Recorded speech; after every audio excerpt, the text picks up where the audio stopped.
dia tonga soa ato amin'ny fandaharana Jean Forêt Santé aty Canada indray ianao, ary dia manolotra ny fisaorana ny mpanaraka tsy tapaka ny fandaharana. Ny hoadiadintsika an'io zany dia ny zavatra malaza dia malaza any Madagasikara amin'izao fotoana izao zany dia ny fahatongavan'ny paparay masina any amintsika. Ka maro dia maro zany ny fanontaniana mifamaofao amin'ny fandalovan'ny raimasina toy ireny dia ny hoe ilaina ve ny fandalovan'ny olona ohatran'ireny anaovana ny karazana fandaniana, ary ny fanontaniana mipetraka ihany koa dia ny hoe inona no mety ho entin'ny fandalovan'ny paparay masina amin'ny fampandrosoana ao Madagasikara. Ny hevitro zany no aposako ato aminareo amin'izao fotoana izao ny hoe fomba fijeriko zany ny événement ohatran'ireny. Voalohany indrindra aloha zany dia ny paparay masina dia izy zany no lehiben'ny Vatican, izany hoe izy no lehiben'ny katolika rehetra zany eran'izao tontolo izao, ary dia raha araky ny hoe tantara amin'ny maha kristiana zany dia izy zany no solon'i Piera, izany hoe i Piera ilay apôstôly zany tao anatin'ny apôstôly 12 nentin'ny Jesosy Kristy zany dia izy zany no ohatrany hoe nomeny nomen'Andriamanitra zany ny hoe hosolon'ny Piera zany, masindahy Piera aty ambonin'ny tany, hitondra ny fivavahana katolika. Tsy anjarako ny manadiady ny momban'izay zavatra zay satria ao ny mpitondra fivavahana izay afaka hanome bebe kokoa zany ny fanazavana momban'izay, fa ny idirako zany dia ny eo amin'ny resaka hoe inona zany no zavatra mety hoentin'ireny karazan'olona ohatran'ireny zany amin'ny fampandrosoana any Madagasikara. Ny tenako dia katolika, ka sanatria kory tsy hoe ny diako eto dia ny andeha anasoaso an'izay maha katolika zay, satria tsara ho fantatra fa maro dia maro ihany koa ny karazam-pinoana izay misy ao Madagasikara, ka dia ialako tsiny ny amin'izay resaka izay raha ohatra ka milaza ny hevitro eto zany ny tenako ny amin'ny hoe inona no mety zavatsoa hoentin'ny fandalovan'ny olona ohatran'ireny. Voalohany indrindra aloha dia tsy tonga ho an'ny katolika rery izy fa tonga ho an'ny malagasy rehetrarehetra, satria dia efa nazavaina tao amin'ny vahoaka izany fa ny olona rehetrarehetra dia afaka miditra ao anatin'ny kianja izay andraisana azy, fa tsy misy fanavahana manokana zany io hoe katolika na protestanta na musulmana na ny mpitondra ny fivavahana nentim-paharazana, fa dia tsy manavaka an'izaniza. Izay zavatra zay zany aloha dia efa hitako fa efa ataontsika zany hoe point positif zany ny amin'ny resaka organisation momban'io fandraisana any paparay masina io. Faharoa manarakaraka an'izay zany dia ao anatin'ny vanim-potoana izay mampangotrakotraka ny resaka politika eo amin'ny tanindrazantsika zany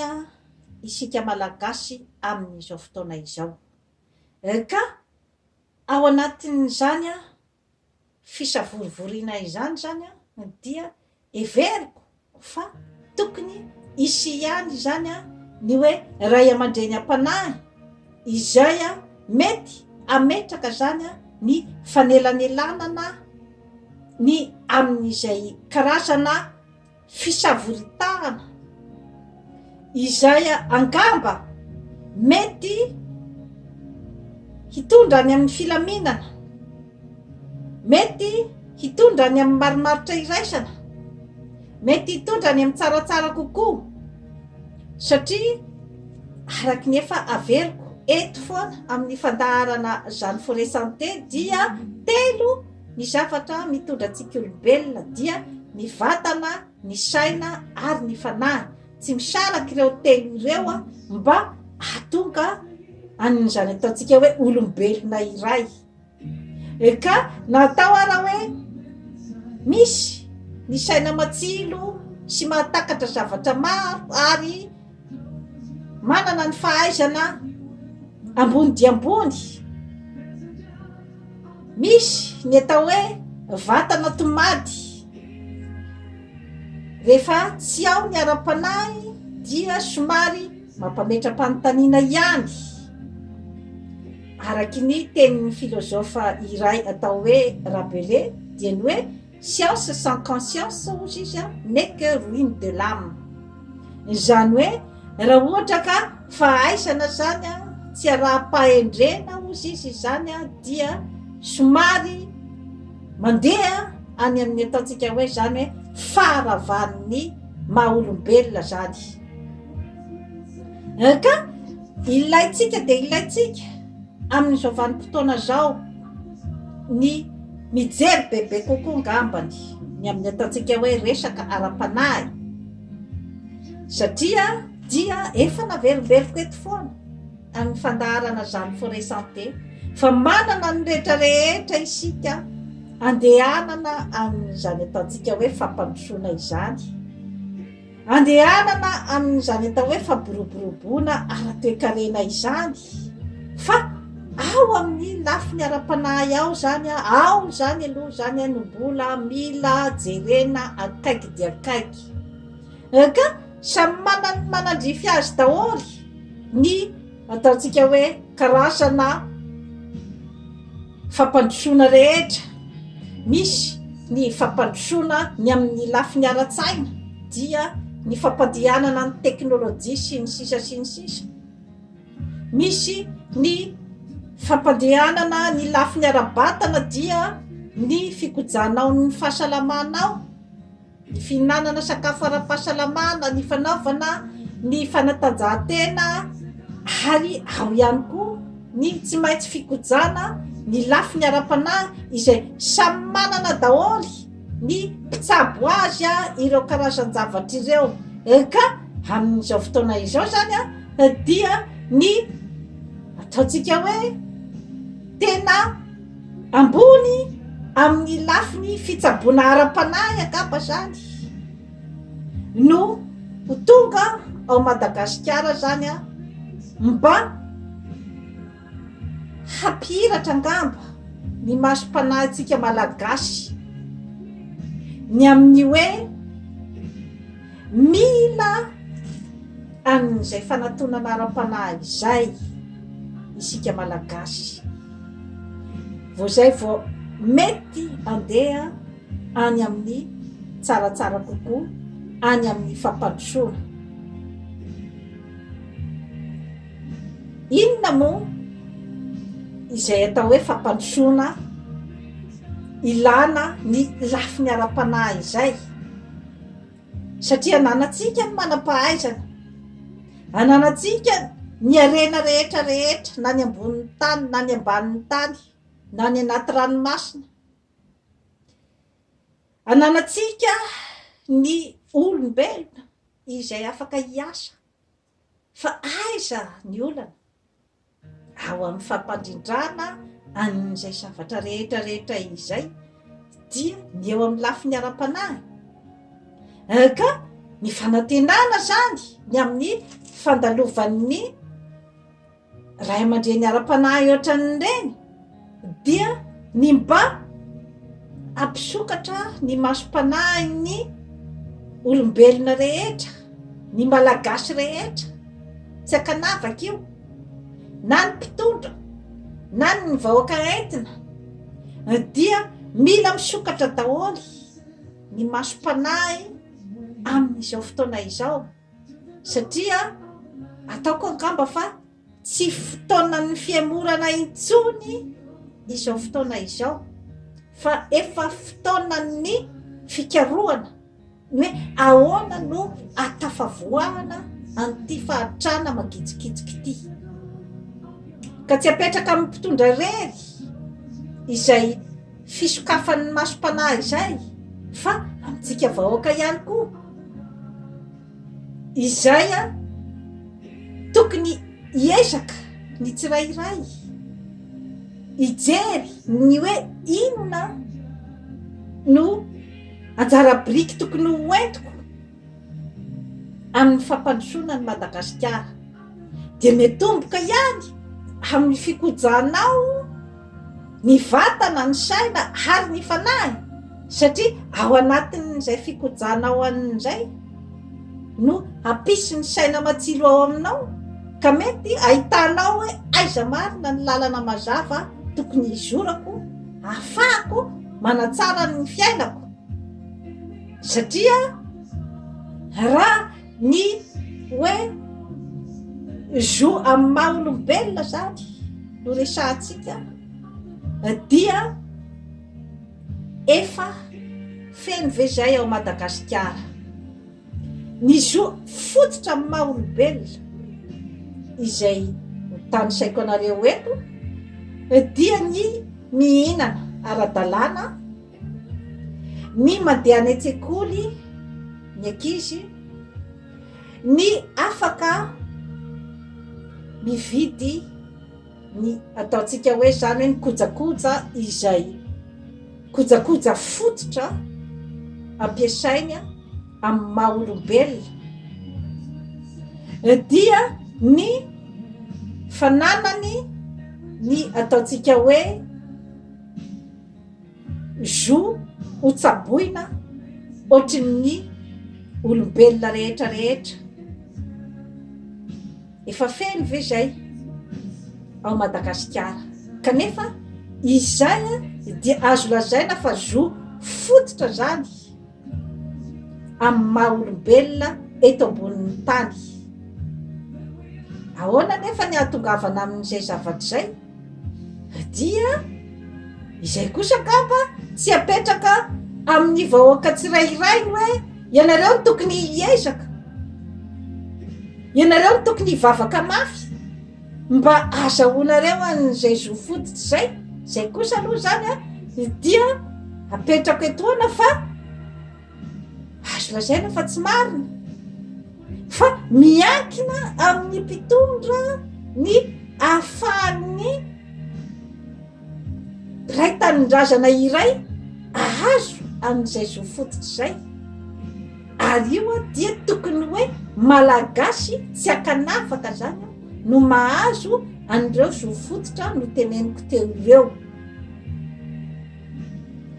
ka amiko zany ilay fanontaniana misy zany mantsy no miteny hoe inona no zavatra hoentin'ny fandalovan'ny mpamparay masina ao amin'ny tanitsika, satria misy ny fanakianana hoe ny fivavahana kristianina izay imatimatesan'ny malagasy amin'izao fotoana izao, moa ve nampandroso any Madagasikara. Ny zavatra hita amin'izao fotoana izao dia miamahantra ny malagasy, kanefa dia raha misy ny ataontsika hoe tena olona votom-pinoana dia ny malagasy. Inona zany no zavatra mety mahatonga an'izany zavatra rehetrarehetra izany? Raha ny hoe analiziko zao manokana dia tsy manome rariny ny tenako ireo anireo zay miteny hoe ny fampidirana ny fivavahana no nahatonga ny fahatrana mangitsokitsoka ao amin'ny malagasy. Zay zavatra zay kosa kampany dia azo lazaina fa afaka fakafakaina ny momban'izay zavatra zay, satria amin'ny mampitsabo ny tenako dia fombako eto amin'ny Jeanne Forêt Santé zany ny manadiady ny fototry ny aretina iray izay mety tsy dia ahafaly ny akabeazan'ny dokotera namako angamba ny fanaovako an'izany zavatra zany, kanefa dia raisiko ho adidy amin'ny maha-olombelona ny mapita ny zavatra mety aso ny tsirairay. Tsisy hafan'izany ny resaka fivavahana, satria raha hoe miainga fotsiny zany amin'izay hoe resaka aretina zay dia matetika zany ny fitsaboana izay atao dia fitsaboana izay anala vetivety fotsiny. Ny fanaitainana ao amin'ny olombelona iray matetika dia izay no zava-misy hoe marary an-doha ny olona iray dia ny aspirine na ny paracetamol, izay zany no tena mamaika zany angalana n'ilay aretina-doha, fa tsy de tena mijery loatra zany ny akabeazan'ny olona hoe inona no mety fototry ilay aretina-doha, dia alefa daholo izany ny karazana ataontsika hoe zavatra rehetra izay melohina mety ho nahatonga an'io aretina-doha io, dia hoe masika loatra ny patron-nay ka zay mamparary an-doha ahy matetika, na manahirana ahy ny fifamaliko matetika amin'ny vadiko. Matetika zavatra ohatr'izay zany no atao ohatrany hoe karazana boky émissaire zany nahatonga ny aretina, fa hoe inona marina ny zavatra ao amin'ny tenanao ao mety nahatonga n'ilay aretina zany izay zany vitsy dia vitsy zany ny tena mitondra amin'izay zavatra zay, ny tena mijery akaiky. Ka ohatraohatran'izay koa ny resaka fivavahana, ampangaina ny fivavahana fa nahatonga ny fandemena ny atidohan'ny malagasy mba hahatonga azy anaiky-lembenana na hatrany Afrika zany zavatra zany dia misy mpanao atsika n'izay moa zany ty Montréal, mpanao atsika na afrikanina zay sénégalais izy de ozy izy hoe ianareo vazaha ozy izy nandeha tany Afrika nitondra ny baiboly, nampianatra anay ny baiboly, ka dia amin'izao fotoana zao dia Israel no tena mpitoro ny baiboly, fa ianareo nametraka n'ilay baiboly taminay dia niala tao anareo niaraka tamin'ny volamenanay.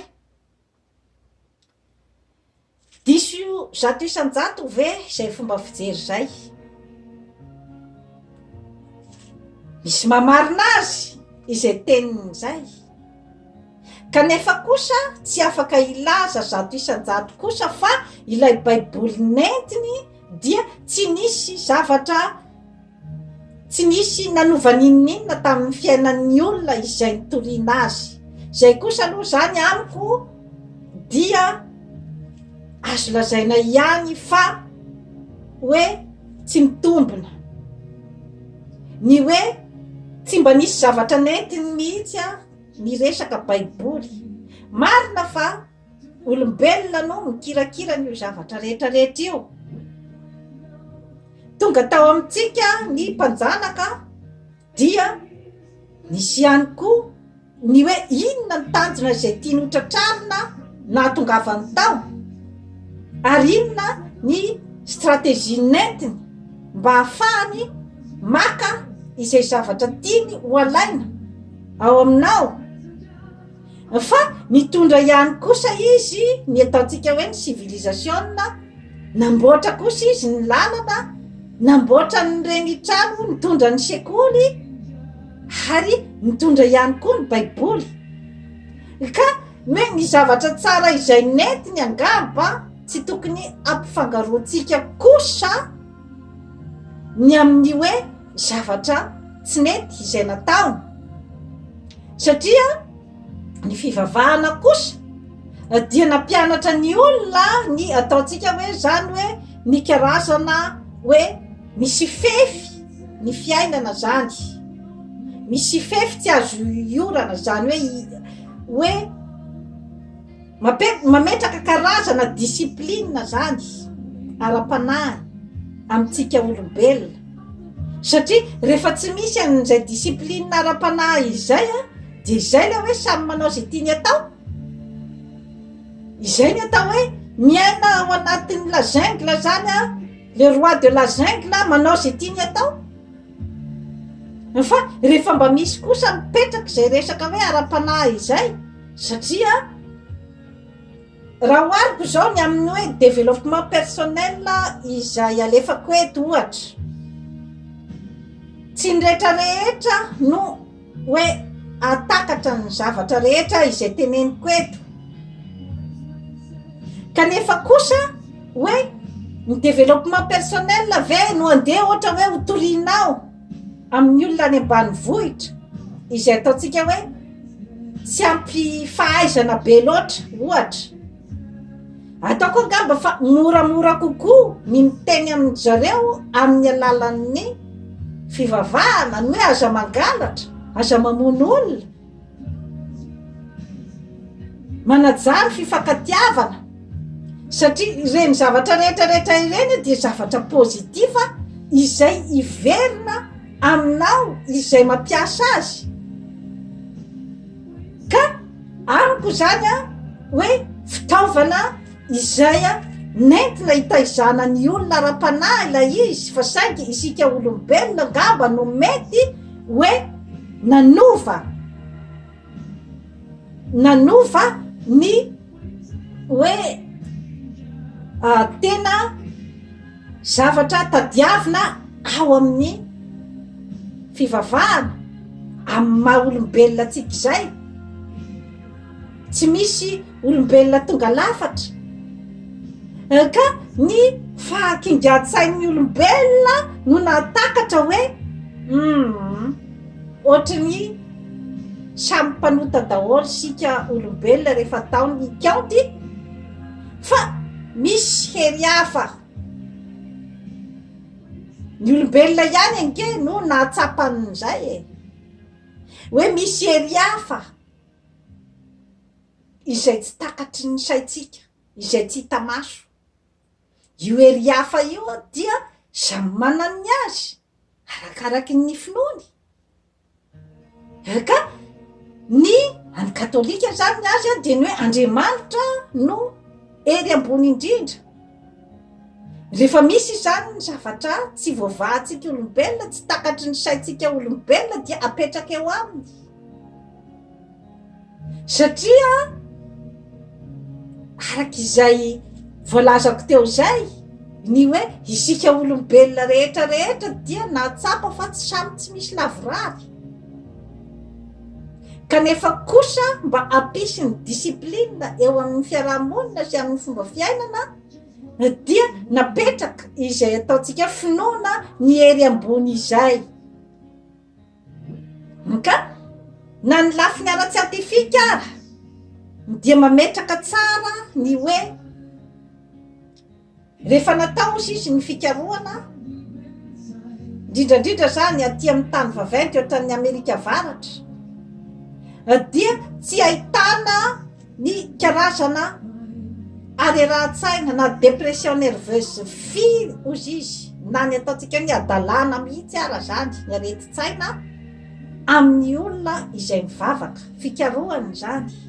satria efa naverimberiko teto foana amin'ny zany forêt santé,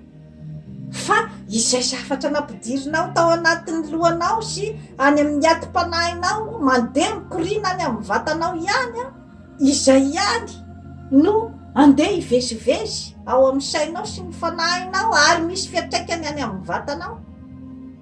Rehefa zavatra pozitiva no nampidirinao tao dia amelombelona ny fahasalamanao zany, amelombelona ny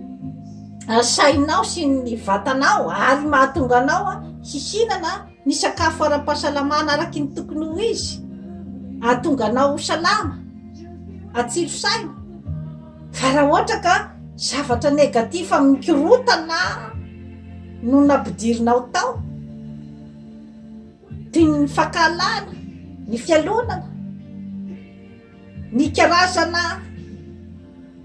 fifanenjehana sy ny karazana fifanapotehana, izay no asitrikao ao dia mazava ho azy fa hiteraka fikorotanana ao aminao zany ka na ny sakafo hoaninao ary efa tsy hitanao joro fa dia angamba zany ianao andray toka sy ny zava-mahadomelona mba hampisipisi ny energia bebe kokoa zany izy zay energia rotodrotoky ny karazana fakalanao aminao izay mbola ho rotodrotehan'ireo zavatra ireo koa. Mialatsiny indrindra raha miteny zavatra ohatran'izany, fa filazako amintsika fotsiny isika mpiray tanindrazana ny amin'ny hoe ilaina ny mijery ny lafiny ara-panahy mba ampisy ny filaminantsaina ary anananao ny fahasalamana ara-batana, ara-tsaina ary ara-panahy, izay no ahafahanao miroso bebe kokoa zany ny amin'ny ataontsika hoe fanatsaratsarahnao kokoa ny fomba fiainanao, ny fomba fijery indrindrandrindra. Ka raha ohatra ka mbola mahantra ny tanitsika amin'izao fotoana zao dia sala amin'ny vatan'olombelona ihany io, misy zavatra nampidiritsika tao tsy zaka ny tanitsika, nisy fomba fijery izay tsy zaka ny tanitsika nampidirina. Inona no anasitranana an'izay? Misy fomba fijery sy fomba fiainana izay tsy zakany, matoa mbola mikorotana, matoa mbola mahantra ny tanitsika amin'izao fotoana izao, dia ny fialana tao anatin'ny ataontsika ho fihavanana. Raha ohatra ka nampidirinao tao anatin'ny taninao ny fitiavatena, ny fifanavakavana, ny fivarotana ny tanindrazana, dia mampiditra karazana aretina ao amin'ny taninao ianao zany ka azagaga raha ohatra ka mbola mikorotana hatramin'izao. Azagaga, mila mitsabo ny aretina amin'ny fotony zany isika ary dia mitsabo ihany koa ny ara-panahy satria ao ihany ny lakle. Misy ny fitenenana hoe resaka politika io fandalovan'ny mpamparay masina io, tsy dirako lalina angambany ny amin'ny momban'izay fa aoka ny mpikirakirany resaka politika angambany no ny antefan'izay resak'izay, fa ny azoko ambara fotsiny dia ny hoe zany Vatican zany dia anatin'ny puissance mondiale ka tsy tonga fahatany ao amin'ny tany ohatran'ny Madagasikara, ny olona ohatran'ireny. Fa entiko amin'ny fanazavana pozitiva angambany dia ny hoe tonga ny olona ohatran'ireny efa ohatrany hoe mamohany ny varavarana amin'ny hoe fanaovana ny marimaritra amin'izao tontolo izao, fanaovana ny marimaritra iraisana amin'ny firenena vavainty. Izay no mesazy entin'ireny olona ireny, izany hoe efa mivoa ny maromaro tiraisan